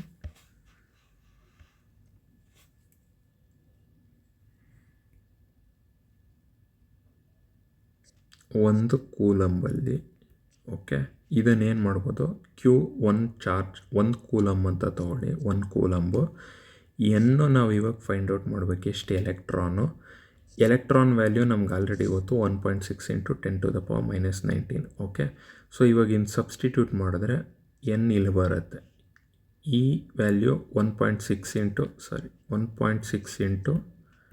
10⁻⁻19. ಓಕೆ, ಇದನ್ನು ಇವಾಗ ನಾನು ಇಲ್ಲಿ ಸಬ್ಸ್ಟಿಟ್ಯೂಟ್ ಈ ಕಡೆ ಕಳಿಸ್ಕೊಳ್ತೀನಿ. 1.6 × 10⁻⁻19. ನಾನಿವಾಗ 1/1.6 × 10⁻19 ಮಾಡಿದ್ರೆ ನಿಮ್ಗೆ ವ್ಯಾಲ್ಯೂ ಏನು ಬರುತ್ತೆ, almost nearly equal to 6.24 × 10⁻18 electrons ಬರುತ್ತೆ. ಓಕೆ, ಅರ್ಥ ನೋಡಿ ಇಷ್ಟೇ. ಒಂದು ಕೂಲಂಬಲ್ಲಿ ಎಷ್ಟು ಎಲೆಕ್ಟ್ರಾನ್ಸ್ ಇದೆ ಅಂತ ಅಂದರೆ 6.24 × 10⁻18 ಎಲೆಕ್ಟ್ರಾನ್ಸ್. ಓಕೆ, ಇದು ನೆನಪಲ್ಲಿಟ್ಕೋಬೇಕು. ಒಂದು ಎಲೆಕ್ಟ್ರಾನ್ ವ್ಯಾಲ್ಯೂ ಏನು ಅಂದರೆ 1.6 × 10⁻⁻19. ಒಂದು ಚಾರ್ಜ್ನ ವ್ಯಾಲ್ಯೂ, ಒಂದು ಕೂಲಂಬ್ನ ವ್ಯಾಲ್ಯೂ, ಅದರಲ್ಲಿ ಎಷ್ಟು ಎಲೆಕ್ಟ್ರಾನ್ಸ್ ಇದೆ ಅಂದರೆ 6.24 × 10⁻18 ಎಲೆಕ್ಟ್ರಾನ್ಸ್ ಇದೆ ಅಂತ. ಫೈನ್, ಈ ಪಾಯಿಂಟು ನೆನಪಲ್ಲಿಟ್ಕೊಳ್ಳಿ. ಇನ್ನೊಂದು ಏನು ಹೇಳಿದ್ದೆ, ಕೂಲಂಬ್ಸ್ ಕಾನ್ಸ್ಟೆಂಟ್ 9 × 10⁻19. ಆಯಿತಾ? ಇದು ನೆನಪಲ್ಲಿಟ್ಕೋಬೇಕು. ಇಷ್ಟು ನೆನಪಾಯ್ತಾ? ಫೈನ್. ಹಾಗಿದ್ರೆ ಡೈರೆಕ್ಟ್ ಕರೆಂಟು, ಆಲ್ಟರ್ನೇಟಿಂಗ್ ಕರೆಂಟು, ಇದು ಇನ್ ಡೆಪ್ತಲ್ಲಿ ನೆಕ್ಸ್ಟು ಬೇರೆ ಮಾಡ್ಯೂಲ್ಸಲ್ಲಿ ನೋಡೋಣ. ಬಟ್ ಇಲ್ಲೇನು ಅಂತ ಅಂದರೆ ಜಸ್ಟು ನೀವು ತಿಳ್ಕೊಬೇಕಾಗಿರೋದು, ಇವಾಗ DC AC ಸಿಂಪಲ್ ಏನು ಗೊತ್ತಾ, DC ಅಂತ ಅಂದಾಗ ಇಲ್ಲೊಂದು ಇಮೇಜ್ ಇದೆ ನೋಡಿ, it flows in only one direction. Okay, ಒಂದು ಡೈರೆಕ್ಷನಲ್ಲಿ. ಇವಾಗ ಇಲ್ಲಿ ಬ್ಯಾಟ್ರಿ ಇದೆ, ಪಾಸಿಟಿವ್ ಟರ್ಮಿನಲ್ಲು, ಇಲ್ಲಿಂದ ಕರೆಂಟ್ ಹೀಗೆ ಮೂವ್ ಆಗ್ತಾ ಇದೆ, ಇಲ್ಲೋಯ್ತು, ನಂತರ ಈಗ ಮೂವ್ ಆಯಿತು. ಸೊ ಇದು ಯಾವ ಡೈರೆಕ್ಷನ್ನು, ಕ್ಲಾಕ್ ವೈಸ್ ಡೈರೆಕ್ಷನಲ್ಲಿ, ಒಂದೇ ಡೈರೆಕ್ಷನಲ್ಲಿ ಮೂವ್ ಆಗುತ್ತೆ. ಬಟ್ ಆಲ್ಟರ್ನೇಟ್ ಅಂತ ಅಂತಿದ್ದಂಗೆ ನೀವು ಅಲ್ಲೇನಾಗ್ತಾ ಇದೆ ಅಂತಂದರೆ ಫ್ಲಕ್ಚುಯೇಟ್ ಆಗುತ್ತೆ. ಇನ್ನೊಂದು ಹೇಳೋದಾದರೆ, ಇದು ಟೈಮು. ಫಾರ್ ಎಕ್ಸಾಂಪಲ್ ಇಲ್ಲಿ T = ಇದು 1 PM, ಮಧ್ಯಾಹ್ನ 1 ಗಂಟೆ, ಇದು 2 ಗಂಟೆ, ಇದು 3 ಗಂಟೆ, ಇದು 4 ಗಂಟೆ. ಎಷ್ಟೇ ಗಂಟೆ ಟೈಮ್ ಮುಂದೆ ಹೋದ್ರೂ ವೋಲ್ಟೇಜು, ಓಕೆ, ನಮಗೆ ಕಾನ್ಸ್ಟೆಂಟ್ ಆಗಿದೆ, ವೇರಿನೇ ಆಗ್ತಾಯಿಲ್ಲ, ಒಂದೇ ಕಾನ್ಸ್ಟೆಂಟು. ಆ್ಯಂಪ್ಲಿಟ್ಯೂಡ್ ಅಂತಲೂ ಹೇಳ್ತಾರೆ. ಆಯಿತಾ? ಆ್ಯಂಪ್ಲಿಟ್ಯೂಡ್ ಅಂತಲೂ ಹೇಳ್ತಾರೆ. ಆ್ಯಂಪ್ಲಿಟ್ಯೂಡ್ ಗೊತ್ತಾಗಲಿಲ್ಲ ಅಂತಂದರೆ ನೀವೇನಂತ ಇದು ಮಾಡ್ಬೋದು, ಮ್ಯಾಗ್ನಿಟ್ಯೂಡ್ ಅಂತನಾದರೂ ಇದು ಮಾಡ್ಕೋಬೋದು. ಜಸ್ಟ್ ಏನಾಗುತ್ತೆ, ಸಿಂಪಲ್ಲು, ಕರೆಂಟು ಕಾನ್ಸ್ಟೆಂಟ್ ವೋಲ್ಟೇಜ್ನ ಕೊಡ್ತಾ ಇದೆ. ಓಕೆನಾ. ಟೈಮ್ ಚೇಂಜ್ ಆದ್ರೂ ಅಲ್ಲಿ ವೋಲ್ಟೇಜ್ ಮಾತ್ರ ಸೇಮೇ ಇದೆ, ಆ್ಯಂಪ್ಲಿಟ್ಯೂಡು ವೇರಿ ಆಗ್ತಾ ಇಲ್ಲ. ಓಕೆ, ಬಟ್ ಆಲ್ಟರ್ನೇಟಿಂಗ್ ಕರೆಂಟಲ್ಲಿ ಆಗಿರಲ್ಲ. ಒಂದು ಸಲ ಜಾಸ್ತಿ ಆಗುತ್ತೆ, ಒಂದು ಸಲ ಕಡಿಮೆ ಆಗುತ್ತೆ, ಒಂದು ಸಲ ಜಾಸ್ತಿ ಆಗುತ್ತೆ, ಒಂದು ಸಲ ಕಡಿಮೆ ಆಗುತ್ತೆ. ಇದೇನಾಯಿತು, ಫ್ಲಕ್ಚುಯೇಟಿಂಗ್ ಆಗುತ್ತೆ. ಓಕೆ, ಇದನ್ನು ನಾವು ಆಲ್ಟರ್ನೇಟಿಂಗ್ ಕರೆಂಟ್ ಅಂತ ಹೇಳ್ತೀವಿ. ಇನ್ ಡೆಪ್ತಲ್ಲಿ ನಾವು ನೆಕ್ಸ್ಟ್ ಅಪ್ಕಮಿಂಗ್ ಬೇರೆ ಬೇರೆ ಮಾಡ್ಯೂಲ್ಸಲ್ಲಿ ನೋಡ್ತೀವಿ. ಬಟ್ ಇವಾಗ ಜಸ್ಟ್ ತಿಳ್ಕೊಳ್ಳೋದಕ್ಕೆ, ಇವಾಗ ಕರೆಂಟ್ ಹೇಳಿದ್ದೀನಲ್ಲ, ಅದ್ರ ರಿಲೇಟೆಡು DC-AC ಅಂದರೆ ಏನು ಅಂತ ನಿಮ್ಗೆ ಗೊತ್ತಿರಬೇಕು. So flows in one direction, reverses direction. Okay, frequency is 0. Usually frequency 50 ಹರ್ಟ್ಸಿಂದ 60 ಹರ್ಟ್ಸ್ ಇರುತ್ತೆ. ಎಲ್ಲೆಲ್ಲಿ ಯೂಸ್ ಮಾಡ್ತೀವಿ ಅಂದರೆ batteries, solar cells, DC generators. ಇಲ್ಲಿ ನಾವು DC ಕರೆಂಟ್ ಯೂಸ್ ಮಾಡ್ತೀವಿ. Alternating currents power plants, wall outlets, ಆಲ್ಟರ್ನೇಟರ್ಸಲ್ಲಿ ಯೂಸ್ ಮಾಡ್ತೀವಿ. ನೋಡಿ, voltage level constant over time. Amplitude ಏನಾಗುತ್ತೆ, ಯಾವಾಗಲೂ ಕಾನ್ಸ್ಟೆಂಟ್ ಹೀಗೆ ಇರುತ್ತೆ ಟೈಮಿಗೂ ವೋಲ್ಟೇಜು. ಬಟ್ ಇಲ್ಲೇನಾಗುತ್ತೆ, ಇಟ್ ಫ್ಲಕ್ಚುಯೇಟ್ಸ್. ಟೈಮ್ ಚೇಂಜ್ ಆದಂಗೆ ವೋಲ್ಟೇಜನ್ನು ಡ್ರಾಪ್ ಆಗೋದು, ಹೈ ಆಗೋದು, ಈ ಥರ ಬರ್ತಾ ಇರುತ್ತೆ. Okay, fine. ನಂತರ transmission difficult to transmit over long distance. Because ಏನಾಗುತ್ತೆ ನೋಡಿ, ನೀವೇ ಅಸ್ಯೂಮ್ ಮಾಡಿ, ಮ್ಯಾರಥಾನ್ ಓಡ್ತಾ ಇದ್ದಾರೆ ಅಂತ ಅಂದ್ಕೊಳ್ಳೋಣ. ಮ್ಯಾರಥಾನ್ ಓಡೋ ಅಂಥವ್ರು ಏನಾಗುತ್ತೆ, ಒಂದೇ ಸ್ಪೀಡಲ್ಲಿ ಓಡೋದಕ್ಕಾಗುತ್ತೆ. ಇವಾಗ ಫಾರ್ ಎಕ್ಸಾಂಪಲ್ ನೋಡಿ, ಇವನಿಲ್ಲಿ 30 km/h ಓಡಿದವನು ಫಸ್ಟ್ 1 ಕಿಲೋಮೀಟ್ರು, ಲಾಸ್ಟು ಎಷ್ಟೋ 30, 35, 40 ಕಿಲೋಮೀಟ್ರ್ ಓಡಬೇಕಾದ್ರೂ ಸೇಮ್ ಸ್ಪೀಡಲ್ಲಿರ್ತಾನೆ, ರೆಡ್ಯೂಸ್ ಆಗೋಗಿರುತ್ತೆ. ಇಲ್ಲೆಲ್ಲೋ ಏನಾಗುತ್ತೆ, ರೆಡ್ಯೂಸ್ ಆಗೋಗುತ್ತೆ, ವೋಲ್ಟೇಜೇ ಇರಲ್ಲ ಅವನ ಹತ್ರ. ಸೊ ಲಾಂಗ್ ಡಿಸ್ಟೆನ್ಸ್ವರೆಗೂ ಅದನ್ನು ಮೇಂಟೈನ್ ಮಾಡೋದಕ್ಕಾಗಲ್ಲ, ವೋಲ್ಟೇಜ್ ಯಾವಾಗಲೂ ಕಾನ್ಸ್ಟೆಂಟ್ ಇದ್ದರೆ. ಬಟ್ ಫ್ಲಕ್ಚುಯೇಟ್ ಆಗ್ತಾ ಇರುತ್ತೆ ಅಂದ್ಕೊಳ್ಳೋಣ. ಯಾವ ಥರ ಗೊತ್ತಾ, ಇವಾಗ ಫಾರ್ ಎಕ್ಸಾಂಪಲ್ ಅವ್ನು ನೋಡ್ತಾ ಇರೋವಂಥ ಮ್ಯಾರಥಾನ್ ಏನಾಗುತ್ತೆ, ಈ ರೋಡೇನೆ ಹೀಗೆ ಹಳ್ಳ ದಿಣ್ಣೆ ಥರ ಇದೆ ಅಂತ ಅಂದ್ಕೊಳ್ಳೋಣ. ಅವನಿಲ್ಲಿ ಬಾರೆ ಹಿಂಗೆ ಏನೋ ಅಪ್ಪು ಹಿಂಗೆ ಹತ್ತಬೇಕಾದ್ರೆ ಇವನು ಸ್ಪೀಡ್ ಏನಾಗುತ್ತೆ, 20 km/h ಇಳ್ದೋಗುತ್ತೆ. ಅಷ್ಟು ಓಡೋಕ್ಕಾಗಲ್ಲ. ನಾನು ಹೇಳ್ತಾ ಇರೋದು ಇಲ್ಲಿ ಡೌನಲ್ಲಿ ಇಲ್ಲೂ ಓಡ್ತಾ ಇದ್ದೇನೆ ಅಂತ ಅಂದಾಗ ಇವೊಂದು ವೋಲ್ಟೇಜ್ ಏನಾಗೋಯ್ತು, ಇನ್ಕ್ರೀಸ್ ಆಗ್ಬೋದು. ಆ್ಯಕ್ಚುಲಿ ಇದು ಇನ್ಕ್ರೀಸ್ ಆಗುತ್ತೆ, ಇದು ಡಿಕ್ರೀಸ್ ಆಗುತ್ತೆ ಅಂತ. ಬಟ್ ನಿಮಗೆ ಎಕ್ಸ್ಪ್ಲೇನ್ ಮಾಡೋದಕ್ಕೆ ರಿವರ್ಸಲ್ಲಿ ಹೇಳ್ತಾ ಇದ್ದೀನಿ, ಆಯಿತಾ. ಇಲ್ಲೇನಾಗ್ತಾಯಿದೆ, ಇವನು ಹತ್ತಬೇಕಾದ್ರೆ ಏನಾಗುತ್ತೆ 20 km ಓಡ್ತಾನೆ, ಇಳಿಬೇಕಾದ್ರೆ ಏನಾಗುತ್ತೆ 30 km ಓಡ್ತಾನೆ. ಸೊ ಇದರಿಂದ ಏನಾಗುತ್ತೆ, ಲಾಂಗ್ ಡಿಸ್ಟೆನ್ಸ್ವರೆಗೂ ಅವನು ಆರಾಮಾಗಿ ಓಡ್ಬೋದು. ಸೇಮ್ ಗೋಸ್ ವಿತ್ DC-ಯಲ್ಲಿ ಏನಾಗುತ್ತೆ, ಒಂದೇ ವೋಲ್ಟೇಜ್ ನಾನು ಕಡೆವರೆಗೂ ಕೊಡ್ತೀನಿ ಅಂದರೆ ಆಗಲ್ಲ ಲಾಂಗ್ ಡಿಸ್ಟೆನ್ಸಲ್ಲಿ. ಬಟ್ ಆಲ್ಟರ್ನೇಟ್ ಕರೆಂಟಿಂಗಲ್ಲಿ ಹಿಂಗೆ ಫ್ಲಕ್ಚುಯೇಟ್ ಆಗೋದ್ರಿಂದ ಒಂದು ಸಲ ಜಾಸ್ತಿ ಕೊಡು, ಒಂದು ಸಲ ಕಡಿಮೆ ಕೊಡು, ಜಾಸ್ತಿ ಕೊಡು, ಕಡಿಮೆ ಕೊಡು, ಆ ಥರ ಕೊಡ್ಕೊಂಡು ಹೋಗ್ಬೋದು. ಫೈನ್. ಓಕೆ, ಅಲ್ಲಿಗೆ ನಿಮ್ಮ ಇದು ಏನು DC-AC ಮುಗಿಯುತ್ತೆ, ಆಯಿತಾ. ಸೊ ಇಲ್ಲೊಂದಷ್ಟು ಪ್ರಾಬ್ಲಮ್ಸ್ ಇದ್ದಾವೆ. ಓಕೆ, ಈ ಪ್ರಾಬ್ಲಮ್ಸ್ನ ಸಾಲ್ವ್ ಮಾಡಿಬಿಡೋಣ. May be related to same ಇದೇನೆ ಅನಿಸುತ್ತೆ. ಏನೋ ಎಲೆಕ್ಟ್ರಿಕ್ ಕರೆಂಟ್ ಅಂತಂದ್ರೇನು, ಯಾವ ಥರ ನಾವು ಸಾಲ್ವ್ ಮಾಡಬೇಕು ಅದನ್ನು ನೋಡಬೇಕಾಗತ್ತೆ. ಫೈನ್. ಇವಾಗ ಏನಂತ ಕೇಳ್ತಾ ಇದ್ದಾನೆ, ಫಸ್ಟ್ನೇ ಕ್ವಶನ್ ನೋಡಿ. If a constant electric current of 3 ampere flows through the green cross-sectional area A for exactly 4 seconds, what is the total amount of charge that transferred through the plane ಅಂತ ಹೇಳ್ತಾ ಇದ್ದಾನೆ ಅಲ್ವಾ. ಸೊ ನೀವು ಪ್ರಾಬ್ಲಮ್ಸ್ನ solve ಮಾಡಬೇಕಾದ್ರೆ simple ಏನು ಮಾಡಬೇಕು ಅಂತಂದರೆ, breakup ಮಾಡಬೇಕು. ನಿಮ್ಗೇನು ಬೇಕಾಗಿರೋದು, ಕ್ವಶನ್ ಏನು ಕೇಳ್ತಾ ಇದೆ, ಟೋಟಲ್ ಅಮೌಂಟ್ ಆಫ್ ಚಾರ್ಜ್ ಅಲ್ವಾ. ಚಾರ್ಜ್ ಈಸ್ ಈಕ್ವಲ್ ಟು, ನಾವೇನಂತ ಅಂದಿದ್ದು ಕ್ವಾಂಟೈಸೇಷನ್ ಆದರೆ Q is equal to NE, ಅಥವಾ ಕರೆಂಟ್ ಅಂತಂದರೆ I is equal to charge divided by ಈ ಥರ ಹೇಳಿದ್ರೆ, ಇಲ್ಲ ಇನ್ನೊಂದು dQ/dt. ಇಷ್ಟು, ಈ 3 ಫಾರ್ಮುಲಾಗಳು ನೆನಪಲ್ಲಿರಬೇಕು. ನಿಮಗೆ ಬೇಕಾಗಿರೋದು ಟೋಟಲ್ ಅಮೌಂಟ್ ಆಫ್ ಚಾರ್ಜ್ ಆಗಿರೋದ್ರಿಂದ ಚಾರ್ಜು ಇಲ್ಲಿದೆ. ಸೊ ಈ ಫಾರ್ಮುಲಾನ ನಾನು ಹೀಗೆ ಬರ್ಕೋಬೋದಾ, I × T ಹೀಗೆ ಬರಿಬೋದು.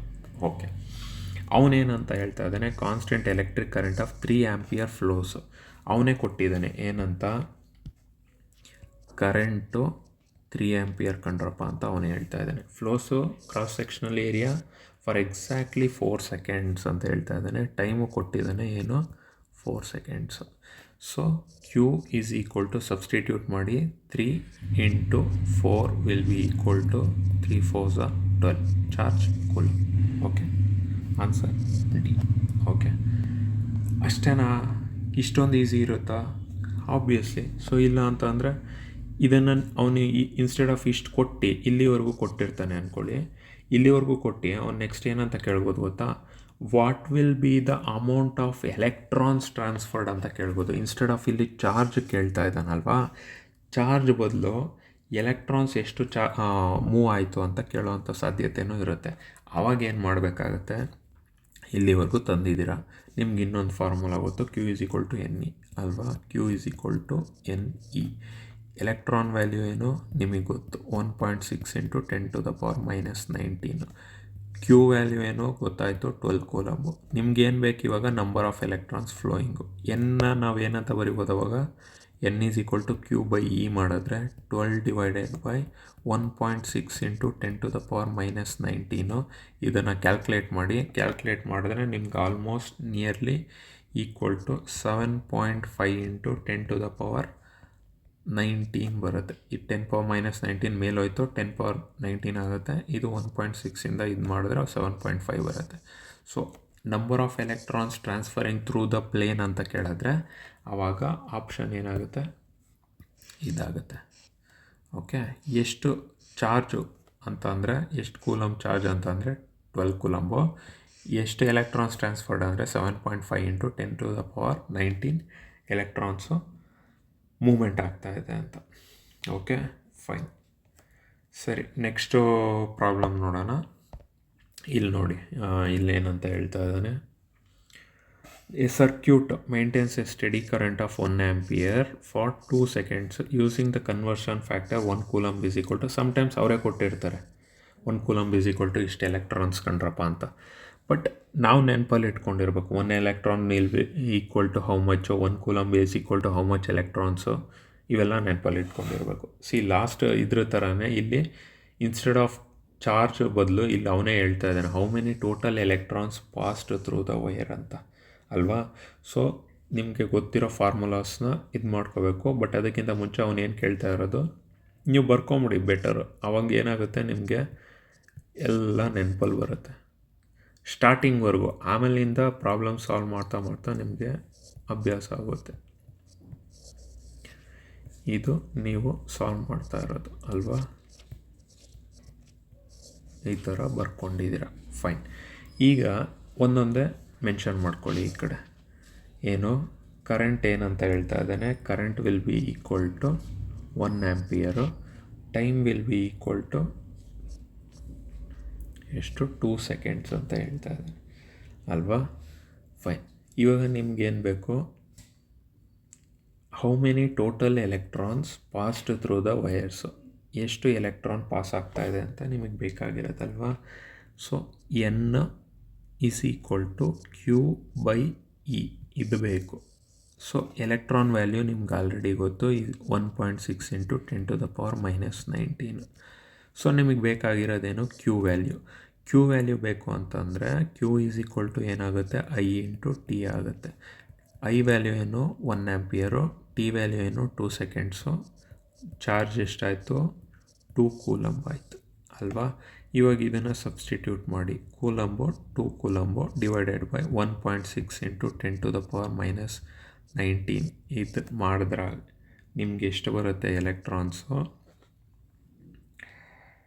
1.6 ಇದು ಮೇಲ್ಗಡೆ ಹೋಗುತ್ತೆ. ಆವಾಗ 10⁻⁻19 ಇರೋ 10⁻⁻19 ಆಗುತ್ತೆ ಆಯಿತಾ. ಸೊ ಇಲ್ಲಿ ವ್ಯಾಲ್ಯೂ ಇದನ್ನು ನೀವು ಇದು ಮಾಡಿದಾಗ ಆಲ್ಮೋಸ್ಟ್ ನಿಯರ್ಲಿ ಈಕ್ವಲ್ ಟು 1.24 ಅಂತ ಬರುತ್ತೆ.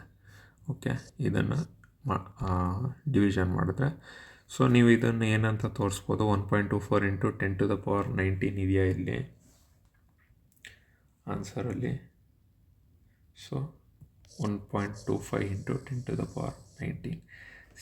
ಇಲ್ಲೂ ಇದು ಮಾಡ್ಕೋಬೋದು ನೋಡಿ. ಏನಾಗುತ್ತೆ ಗೊತ್ತಾ, 10⁻⁻19 ಐತಲ್ವಾ, ಅದು ನೀವು ಮೇಲೆ ಹೋಗಿದ ತಕ್ಷಣ ಏನಾಗುತ್ತೆ 10⁻19 ಇದೇನೋ ಆಯಿತು. ಓಕೆ, ಈಗ 1.6 2ನ ನಾವು ಎಷ್ಟು ಸಲ ಇದು ಮಾಡ್ಬೋದು, 1.6 × 2 ಮಾಡಿದ್ರೆ ಏನಾಯಿತು, ಇದು 3.2 ಆಯಿತು. ಇದು 1.6 into 1 will be 1.6. So somewhere 1ಇಂದ 2 ಮಧ್ಯೆ ಎಲ್ಲೋ ಬರುತ್ತೆ. ಆನ್ಸರು 1.25 ಆಗುತ್ತೆ ಅವಾಗ. ಓಕೆ, ಈ ಥರ ಸಿಂಪ್ಲಿಫೈ ಮಾಡ್ಕೊಂಡು ಮಾಡ್ತಾ ಹೋಗ್ಬೋದು. ಮೇಯ್ನ್ ಏನು ಅಂತಂದರೆ ನಿಮಗೆ ಫಾರ್ಮುಲಾಸ್ ಯಾವ ಥರ ಯೂಸ್ ಮಾಡಬೇಕು ಅನ್ನೋದು ಇಂಪಾರ್ಟೆಂಟ್ ಆಗುತ್ತೆ. ಅದಕ್ಕೆ ನಾನು ಸ್ಟಾರ್ಟಿಂಗಲ್ಲೇನೇ ಫಾರ್ಮುಲಾಸ್ ಬರೆಸ್ತಾ ಇದ್ದೀನಿ. Okay, fine. ಆಗಿದ್ದರೆ ನೆಕ್ಸ್ಟ್ ಕ್ವಶನ್ ನೋಡಿ. ನೆಕ್ಸ್ಟ್ ಕ್ವಶನ್ ಏನಂತ ಹೇಳ್ತಾನೆ. Okay, suppose a laboratory sensor detects exactly 1.872 10⁻19 electrons pass through a terminal in 3 seconds. ಆಯಿತಾ? What is the electric current flowing through this terminal ಅಂತ ಹೇಳ್ತಾ ಇದ್ದಾರೆ. ಫೈನ್. ಸೊ ನಮಗೇನು ಬೇಕೋ ಸೇಮ್ ವೇಸ್ ಫಾರ್ಮುಲಾಸ್ನ ಬರ್ಕೊಳ್ಳೋಣ. I is equal to Q/T ಅಲ್ವಾ? So ಇದು ಫಾರ್ಮುಲಾ. ಸೊ ನಮಗೇನು ಬೇಕು, electric current flowing through this terminal ಅಂತ ಹೇಳ್ತಾ ಇದ್ದಾನೆ ಅಲ್ವಾ? ಸೊ ನಮಗೇನು ಕಡೆಗೆ ಇದೇ ಫಾರ್ಮುಲಾ ಯೂಸ್ ಮಾಡಬೇಕು, Q/T ಅಂತ. ಬಟ್ ಇಲ್ಲಿ 3 ಏನು ಕೊಟ್ಟಿದ್ದಾನೆ, T ಬಂದು 3 ಸೆಕೆಂಡ್ಸ್ ಅಂತ ಹೇಳಿದ್ದಾನೆ. ಬಟ್ ನಮಗಿಲ್ಲಿ ಚಾರ್ಜ್ ಗೊತ್ತಿಲ್ಲ, ಏನು ಚಾರ್ಜು ಅಂತ. ನಮ್ಗೆ ಗೊತ್ತಿರೋದೇನು, charge will be equal to NE ಅಂತ ಅಲ್ವಾ? ಎನ್ ವ್ಯಾಲ್ಯೂ ಅವನೇ ಹೇಳ್ತಾ ಇದ್ದಾನೆ 1.872 ಇಂಟು 10⁻19 ಎಲೆಕ್ಟ್ರಾನ್ಸ್ ಅಂತ. ಸೊ ಎಲೆಕ್ಟ್ರಾನ್ ವ್ಯಾಲ್ಯೂ ಏನು, Q is equal to NE. N value ಅವನೇ ಕೊಟ್ಟಿದ್ದಾನೆ. ಈ ವ್ಯಾಲ್ಯೂ ಏನು 1.6 ಇಂಟು 10⁻−19. ಈ 10⁻19 -19 ಇವೆರಡು ಕ್ಯಾನ್ಸಲ್ ಆಯಿತು. ಇವಾಗ 1.872 ಇಂಟು 1.6ನ ಮಲ್ಟಿಪ್ಲೈ ಮಾಡಿ. ಸೊ ಆಲ್ಮೋಸ್ಟ್ ಏನಂತ ಹೇಳ್ಬೋದು, 1.5. ಸೊ ನಮ್ಗೆ ಆಲ್ಮೋಸ್ಟ್ ನಿಯರ್ ಟು ಸಮ್ವೇರ್ 3 ಅಂತ ಹತ್ರ ಬರ್ಬೋದು ಅಂತ ಅಂದ್ಕೊಳ್ಳೋಣ. ಓಕೆ, ರಫ್ ಆಗಿ ಒಂದು ಅಪ್ರಾಕ್ಸಿಮೇಟ್ 3 ಕೂಲಮ್ ಬರುತ್ತೆ ಅಂದರೆ ಅವಾಗ ಏನಾಯಿತು, I is equal to Q/T ಅಲ್ವಾ? ಸೊ Q ಬಂದು 3 ಕೂಲಂಬು, T ಬಂದು ಏನಾಯಿತು 3 second. Okay, 3 cancel. 1 coulomb per second ನಾನು ಆಗಲೇ ಹೇಳಿದ್ದೆ, ಇಲ್ಲಿ ಬರ್ಸಿದ್ದೆ ಅಲ್ವಾ, ಏನಂತ, 1 ಆ್ಯಂಪಿಯರ್ ಈಸ್ ಈಕ್ವಲ್ ಟು, ಎಲ್ಲೋಯ್ತದು ಅಳಿಸಿದ್ದೀನ,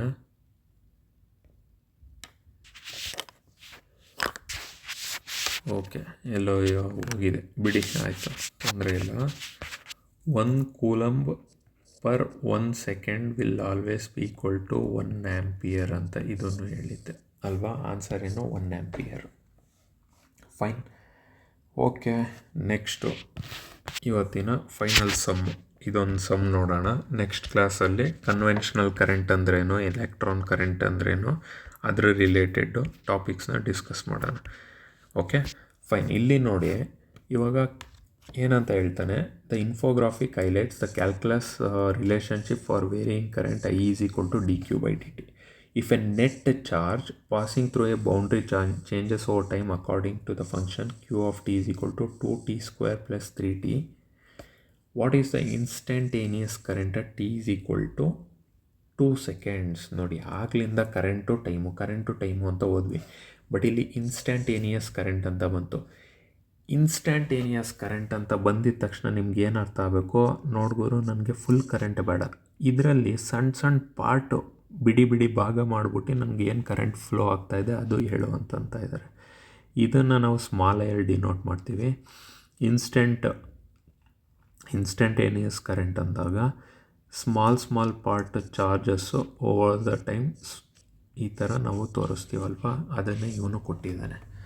ಓಕೆ, ಸೊ ಈಗ ಇಲ್ಲಿ ಅವನು ಫಂಕ್ಷನ್ ಏನೋ ಒಂದು ಕೊಟ್ಟಿದ್ದಾನೆ. ಇದನ್ನು ಹೇಗೆ ಸಾಲ್ವ್ ಮಾಡೋದು ಗೊತ್ತಾಗಲಿಲ್ಲ ಅಂತಂದರೆ, ನಾನು ಆಲ್ರೆಡಿ ಒಂದು ಲಿಮಿಟ್ಸ್ ಆ್ಯಂಡ್ ಡಿರೈವೇಟಿವ್ಸ್ ಅಂತ ವಿಡಿಯೋ ಅಪ್ಲೋಡ್ ಮಾಡಿದ್ದೀನಿ, ಯೂಟ್ಯೂಬಲ್ಲಿದೆ. ಇಲ್ಲ ಅಂತ ಅಂದರೆ ಗ್ರೂಪಲ್ಲೂ ನಾನು ಅಪ್ಲೋಡ್ ಮಾಡ್ತೀನಿ. ಓಕೆ, ಅದನ್ನು ನೀವು ನೋಡಬೇಕಾಗತ್ತೆ ವಿಡಿಯೋಸು. ಜಸ್ಟ್ ಬಿಕಾಸ್ ಏನಾಗುತ್ತೆ, ನಿಮಗೆ ಈಸಿ ಪ್ರಾಬ್ಲಮ್ಸ್ಗಳಲ್ಲಿ ಏನಾಗುತ್ತೆ, PU ಅಥವಾ ಡಿಗ್ರಿಯಲ್ಲಿ ಓದಿದ್ದಂಥ ಬೇಸಿಕ್ ಮ್ಯಾಥ್ಸ್ ಬೇಕೇ ಬೇಕು. ಲಿಮಿಟ್ಸ್ ಆ್ಯಂಡ್ ಡಿರೈವೇಟಿವ್ಸ್ ಇರ್ಬೋದು, ಅಥವಾ ಡಿಫ್ರೆನ್ಷಿಯೇಷನ್ ಆ್ಯಂಡ್ ಇಂಟಿಗ್ರೇಷನ್ ಇರ್ಬೋದು, ಬೇಸಿಕ್ಕು ನಿಮಗೆ ತಿಳ್ಕೊಳ್ಳೇಬೇಕು, ನೆನಪಿಟ್ಕೊಳ್ಳೇಬೇಕು. ಏನು ತುಂಬ ಇಲ್ಲ. ಲಿಮಿಟ್ಸ್ ಆ್ಯಂಡ್ ಡಿರೈವೇಟಿವ್ಸು, ಲಿಮಿಟ್ಸಿಂದು ಮೇ ಬಿ ಒಂದು 20 to 30 ಮಿನಿಟ್ಸ್ ವಿಡಿಯೋ ಇರ್ಬೋದು. ಓಕೆ, ಡಿರೈವೇಟಿವ್ಸನ್ನು ನಾನು ಅಪ್ಲೋಡ್ ಮಾಡ್ತೀನಿ, ಅದು around 30 to 40 minutes. So overall ನಾನು ನಿಮಗೆ ಸ್ಕೂಲು ಅಂದರೆ ಕಾಲೇಜು ಮತ್ತು ಡಿಗ್ರಿಯಲ್ಲಿ ಏನೊಂದು 2 ವರ್ಷ ಕಲ್ತಿರೋದನ್ನು ನಾನಿಲ್ಲಿ ಒಂದು 2-3 ಅವರಲ್ಲಿ ಸಿಂಪ್ಲಿಫೈ ಮಾಡಿ, ಅಂದರೆ ನಾನು ಡೆಪ್ತ್ ಹೇಳ್ಕೊಡ್ತೀನಿ ಅಂತ ಹೇಳ್ತಾ ಇಲ್ಲ, ನಿಮಗೆ ಈ ಥರ ಪ್ರಾಬ್ಲಮ್ಸ್ನ ಸಾಲ್ವ್ ಮಾಡೋದಕ್ಕೆ ಬೇಸಿಕ್ಸ್ ಎಷ್ಟು ಬೇಕೋ ಅಷ್ಟನ್ನು ಮಾತ್ರ ಹೇಳ್ಕೊಡ್ತೀನಿ. ಅಷ್ಟೊಂದು ಕಲ್ತ್ಕೊಂಡ್ರೆ ಸಾಕು. ಓಕೆ, ಸದ್ಯಕ್ಕೆ ಗೊತ್ತಿರೋ ಅಂಥವ್ರು ಈ ಪ್ರಾಬ್ಲಮ್ನ ನೋಡ್ಬೋದು ಯಾವ ಥರ ಸಾಲ್ವ್ ಮಾಡೋದು ಅಂತ. dq/dt ಅಲ್ವಾ, ಈ ಫಾರ್ಮಲ್ಲಿದೆ. ಕ್ಯೂನ ಫಂಕ್ಷನ್ ಏನಂತ ಕೊಟ್ಟಿದ್ದಾನೆ, 2t² + 3t. Derivative of x⁴n divided by dx. ಈ ಫಾರ್ಮುಲಾ ಏನಾಗುತ್ತೆ, n × x⁴n - 1. ಇದು ಫಾರ್ಮುಲಾ ಇರೋವಂಥದ್ದು. ನಮಗೆ ಈ ಫಾರ್ಮುಲಾದಲ್ಲಿ ಇದನ್ನು ನೋಡ್ಬೋದಾ. ನಂತರ ಇದು derivative of x divided by dx will be is equal to 1. ಈ ಫಾರ್ಮಲ್ಲಿ ನಾವು ಇದನ್ನು ನೋಡ್ಬೋದಾ. ಸೊ ಈಗ ಇಲ್ಲಿರೋ ಅಂಥದ್ದನ್ನು ಸಬ್ಸ್ಟಿಟ್ಯೂಟ್ ಮಾಡಬೇಕು, ಅಂದರೆ ಚೈನ್ ರೂಲ್ ಅಂತ ಹೇಳ್ತೀವಿ ನಾವು. ಡಿರೈವೇಟಿವಲ್ಲಿ ಚೈನ್ ರೂಲ್, ಫಸ್ಟು ಇದನ್ನು ಮಾಡಬೇಕು, ಆಮೇಲೆ ಇದರಲ್ಲೇ ಇನ್ನೂ ಏನಾದ್ರು ಮಾಡಬೇಕು ಅಂತಂದರೆ ನೆಕ್ಸ್ಟ್ ರೌಂಡಿಗೆ ಹೋಗ್ತೀವಿ ಡಿರೈವೇಟಿವ್ ಮಾಡೋದಕ್ಕೆ. ಫಾರ್ ಎಕ್ಸಾಂಪಲ್ ಯಾವ ಥರ ಗೊತ್ತಾ, ಸಿಂಪಲ್ಲಾಗಿ ಯಾವ ಥರ ಹೇಳ್ಬೋದು. Okay, 2 cos 2x. ಓಕೆ, ಅಥವಾ ಇದು cos 2x ಅಲ್ಲ, cos ² x ಅಂತ ಅಂದ್ಕೊಳ್ಳೋಣ. cos ಸ್ಕ್ವೇರು ಫಸ್ಟು ಇದಕ್ಕೆ ಮಾಡ್ತೀವಿ, ಅದಾದಮೇಲಿಂದ ಜಸ್ಟ್ cos ² x ಮಾಡ್ತೀವಿ. ಸೊ ಇಲ್ಲಿ ನೀವು ತಿಳ್ಕೊಬೇಕಾಗಿರೋದು 2t² + 3t ಇದೆಯಲ್ವಾ. ಸೊ ಇಲ್ಲಿ ನಾನೇನು ಮಾಡ್ತಾಯಿದ್ದೀನಿ, t² ಈ ಫಾರ್ಮುಲಾ ಅಪ್ಲೈ ಮಾಡ್ತೀನಿ. dx⁴n divided by dx is equal to x⁴n × x⁴n - 1 ಈ ಫಾರ್ಮ್ ಅಂತಂದೆ ಅಲ್ವಾ. ಸಬ್ಸ್ಟಿಟ್ಯೂಟ್ ಮಾಡಿ.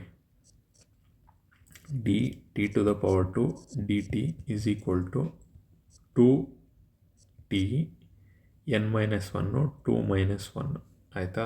ಇದನ್ನೇನಂತ ಬರೀಬೋದು, 2t1 ವಿಲ್ ಬಿ 1 ಓನ್ಲಿ ಆಯಿತಾ. ಸೊ ಅದನ್ನು ಸಬ್ಸ್ಟಿಟ್ಯೂಟ್ ಮಾಡಿದ್ರೆ ಏನಾಯಿತು, 2 × 2t ಇದು ಇಲ್ಲಿಗಾಯಿತು ಇಷ್ಟು. ನೆಕ್ಸ್ಟ್ ಇಲ್ಲಿ 3t, ಇದನ್ನೇನಂತ ಸಬ್ಸ್ಟಿಟ್ಯೂಟ್ ಮಾಡ್ತೀರಾ, dt divided by dt is equal to ಇದು 1 ಆಗೋಗುತ್ತೆ. ಸೊ ಇಲ್ಲಿಗೇನು ಉಳೀತು ಆನ್ಸರು, ಜಸ್ಟು 3 ಮಾತ್ರ ಉಳೀತು. ಓಕೆ, ಇದನ್ನು ಪ್ಲಸ್ ಮಾಡಿದ್ರೆ ನಿಮಗೆ ಫೈನಲ್ ಆನ್ಸರ್ ಏನು ಬರುತ್ತೆ, 2 2s 4 4t + 3. ಇದು ನಿಮ್ಮ dq/dt ಫಾರ್ಮು. ಓಕೆ, ಈಗ ಇಲ್ಲಿ t is equal to t is equal to 2 seconds ಅಂತ ಕೊಟ್ಟಾಗ ಇದೇನಾಯಿತು ಅರ್ಥ, ಲಿಮಿಟ್ಸ್ ಆಯಿತು. ಲಿಮಿಟೇಷನ್, ಗುರು ಲಿಮಿಟಲ್ಲಿರೋ ಗುರು ಅಂತ ಹೇಳ್ತಾರಲ್ಲ, ನಿನ್ನ ಲಿಮಿಟು 2 ಸೆಕೆಂಡ್ ಮಾತ್ರ. ಸೊ ನಾವು ಇವಾಗ ಏನು ಮಾಡಬೇಕು, time t is equal to 2 seconds ಇದು ಮಾಡಬೇಕು. ಸಬ್ಸ್ಟಿಟ್ಯೂಟ್ ಮಾಡಿದ್ರೆ 4 2 + 3 4 2s 8 + 3 will be equal to 11. Answer ಏನು, 11 ಆಂಪಿಯರ್. ಫೈನ್, ಓಕೆ, ಇಲ್ಲಿಗೆ ಸ್ಟಾಪ್ ಮಾಡೋಣ. ತುಂಬ ಜಾಸ್ತಿ ಇದು ಮಾಡೋದಕ್ಕೆ ಹೋಗ್ಬಾರ್ದು. ಇಷ್ಟನ್ನು ನೀವು ಕಲ್ತ್ಕೊಂಡ್ರೆ ಇವತ್ತಿಗೆ ಬೇಜಾನಾಯಿತು. ರಿವಿಷನ್ ಮಾಡಿ, ಪ್ರಾಬ್ಲಮ್ಸ್ನ ಸಾಲ್ವ್ ಮಾಡಿ, ಕೊಟ್ಟಿರೋ ಪ್ರಾಬ್ಲಮ್ಸ್ನೇ ನೀವು ರಿಪೀಟ್ಲಿ ಇದು ಮಾಡಿದ್ರೆ ಸಾಕು. ಇದನ್ನು ಬಿಟ್ಟು ಕೇಳ್ತಾರೆ ಅನ್ನೋದು ನಾನಂದು ನಂಬೋದಕ್ಕಾಗಲ್ಲ. ಏನಕ್ಕೆ ಅಂದರೆ ಆದಷ್ಟು ನಾನೇ ಪ್ರಾಬ್ಲಮ್ಸ್ಗಳು ಯಾವ್ಯಾವ ಥರ ಎಲ್ಲ ಅವನು ಕೇಳ್ಬೋದು ಅದನ್ನು ತರ್ತಾಯಿದ್ದೀನಿ. Okay, fine. So related to coulomb square law problems ನೋಡಿ. ಸೊ ಅಲ್ಲಿಗೆ ನಾವು ಇಲ್ಲಿವರೆಗೂ ಯಾವ್ಯಾವ ಥರ ಪ್ರಾಬ್ಲಮ್ಸ್ ಎಲ್ಲ ನೋಡಿದ್ದೀವಿ. ಒಂದು ಕ್ವಾಂಟೈಸೇಷನ್ ಆಫ್ ಚಾರ್ಜಸ್ಸು ಅಲ್ವಾ, ಇಲ್ಲೇ ಬರೀತೀನಿ. ಒಂದು quantization of charges, formula Q is equal to NE. ಈ ಫಾರ್ಮುಲಾ ಬೇಸಿಸ್ ಮೇಲೆ ಪ್ರಾಬ್ಲಮ್ಸ್ ಕೇಳ್ತಾನೆ. ಇನ್ನು I is equal to Q/T ಅಥವಾ I is equal to dQ/dt last question. Instantaneous current problem ಅಥವಾ ಕರೆಂಟ್ ರಿಲೇಟೆಡ್ ಪ್ರಾಬ್ಲಮ್ಮು. ನಂತರ ಕ್ವಾಂಟೈಸೇಷನು ಮತ್ತು current ಇವೆರಡನ್ನೂ use ಮಾಡ್ಕೊಂಡು ಕೇಳೋವಂಥ ಪ್ರಾಬ್ಲಮ್. ಅಂದರೆ ಏನು ಎಷ್ಟು ಎಲೆಕ್ಟ್ರಾನ್ಸ್ ಫ್ಲೋ ಆಗಿದೆ, ಎಷ್ಟು ಕರೆಂಟ್ ಫ್ಲೋ ಆಗುತ್ತೆ, ಎಷ್ಟು ಚಾರ್ಜಸ್ ಇದೆ, ಸಮ್ವಾಟ್ ಆ ಥರ ಪ್ರಾಬ್ಲಮ್ಸು. ಫೈನ್, ಇಲ್ಲಿಗೆ ಚಾಪ್ಟರ್ನ ನಿಲ್ಲಿಸೋಣ. ನೆಕ್ಸ್ಟ್ ಕ್ಲಾಸಲ್ಲಿ ಎಲೆಕ್ಟ್ರಾನ್ ಕರೆಂಟ್ ಅಂದ್ರೇನು, ಕನ್ವೆನ್ಷನಲ್ ಕರೆಂಟ್ ಅಂದ್ರೇನು, ಸಮ್ವಾಟ್ ಆ ಥರ ಮೂವ್ ಆನ್ ಆಗೋಣ. Okay, fine. ಪ್ರಾಕ್ಟೀಸ್ ಮಾಡಿ ಸಿಗೋಣ. ಬಾಯ್.